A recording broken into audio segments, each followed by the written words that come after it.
পৃথিবীর মধ্যে যে আযাব আর গজব নাজিল হয় বা আসে আমাদের উপরে, এটার একমাত্র কারণ হলো বাধ্যযন্ত্র। আজকে গুরুত্বপূর্ণ অনেক কথা আছে, কিন্তু অনেক কথা বলা যাবে না, কিছু কথা বলতে হবে। এই গুরুত্বপূর্ণের মধ্যে যেটা বেশি গুরুত্বপূর্ণ সেইটা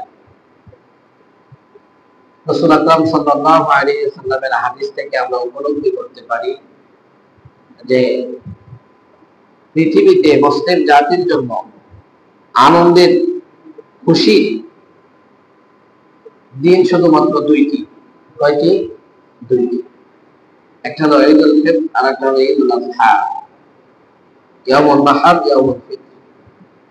এই দুইটি দিন হলো মুসলমানদের জন্য খুব আনন্দ উদ্দেশিত, খুবই ভালো।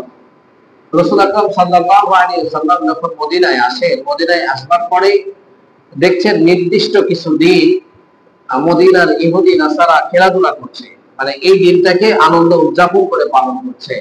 রাসূল সাল্লাল্লাহু আলাইহি ওয়াসাল্লাম তখন সাহাবায়ে কেরাম রাদিয়াল্লাহু তাআলা আনহুম আজমাইনদেরকে বললেন যে আসলে তারা কিসের জন্য খেলছে, তাদের কারণ কি?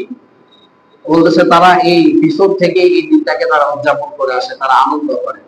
তখন আল্লাহ রাসূল সাল্লাল্লাহু আলাইহি ওয়াসাল্লাম বলছেন, আল্লাহ তাআলা তোমাদের জন্য দুইটা দিন খুশির জন্য নির্ধারণ করেছে। বলেন সুবহানাল্লাহ। এটা কেমন খুশি? বলে এমন খুশি, এই দিন মুসলমানেরা যদি আনন্দ করে আনন্দের বিনিময়ে সওয়াব পায়। বলেন সুবহানাল্লাহ। আল্লাহ রাসূল সাল্লাল্লাহু আলাইহি ওয়াসাল্লাম বলেছেন, ঈদুল ফিতর এবং ঈদুল আযহার আগের দিন যে একটা রাত থাকে, কি থাকে? একটি রাত থাকে, একটি রজনী থাকে। এই রজনীগুলো খুবই গুরুত্বপূর্ণ। কেমন গুরুত্বপূর্ণ?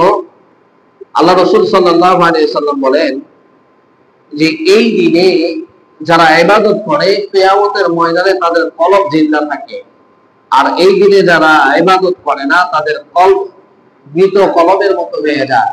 অর্থাৎ কিয়ামতের মাঠের মধ্যে তারা এমন ভাবে দৌড়াদৌড়ি আর ছোটাছুটি করে নিজের জীবনকে বাঁচাবার জন্য, এরকম ভাবে আর বাঁচবার জন্য এর আগে কখনো পেরেশানি করে নাই।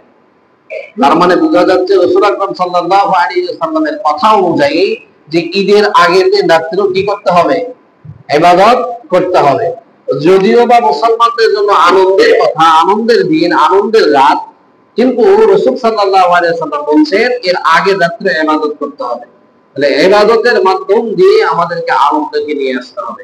কিন্তু এই আনন্দ এমন আনন্দ যেন না হয় যে আনন্দের দ্বারা কিয়ামতের ময়দানে নিঃস্বার্থের সাথে আল্লাহ তাআলার কাছে হাজির হতে হয় গুনাহগার, মুজরিম হিসাবে। আমরা গুনাহগার হিসেবে যেন বান্দা আল্লাহর কাছে হাজির না হয়, এদিকে আমাদেরকে লক্ষ্য রাখা দরকার। হুজুর আমরা কি করব? কিছুই করতে হবে না।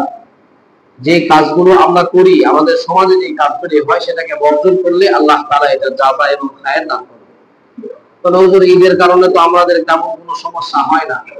না, ঈদের কারণে তেমন সমস্যা হয় না, তবে রোজা যখন শেষ হয়ে যায় আর যখন চন্দ্র উঠে যায়, পূর্ব আকাশে যখন না পশ্চিম আকাশে কি ওঠে বলেন না, ঈদুল ফিতরের চাঁদ উঠে যায়, এরপর থেকে সমাজের মধ্যে কিছু কাজ শুরু হয় যেটা মুসলিম জাতির জন্য একেবারেই প্রযোজ্য নয়।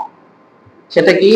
আমাদের সমাজের কিছু যুবক ভাইয়েরা থাকে, ঈদের চাঁদ ওঠার সঙ্গে সঙ্গে তারা দোকান থেকে আগে বক্স ভাড়া করে রাখে।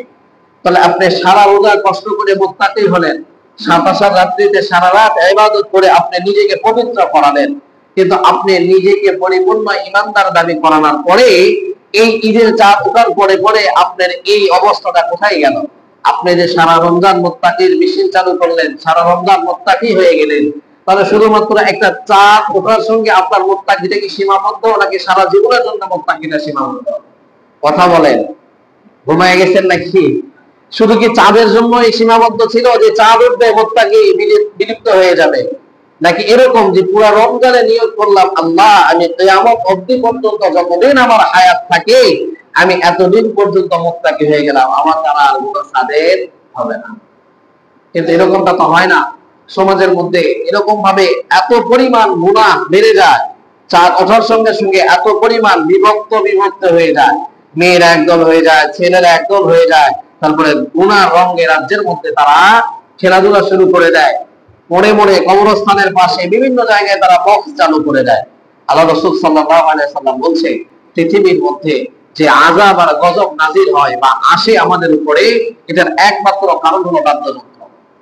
সমস্ত ফুকাহে কেরাম, মুহাদ্দিসিনে কেরাম, যত উলামায়ে কেরাম আছে সবাই ঐক্যমত এইটার ব্যাপারে, সবাই ঐক্যমত যে গান বাজনা বাদ্যযন্ত্র কোনোভাবেই জায়েজ না, এটা হারাম।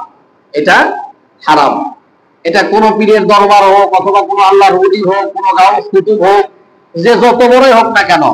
এখন তো আপনারা ইউটিউবের জামানা, এখন বলে ওই ঢোল তবলা বাঁশি না বাজালে আমাকে কবর দিও না, এরকম কিছু পাগলও আছে। আবার বলে গান বাজনা জায়েজ নাই, কথা বললো কে?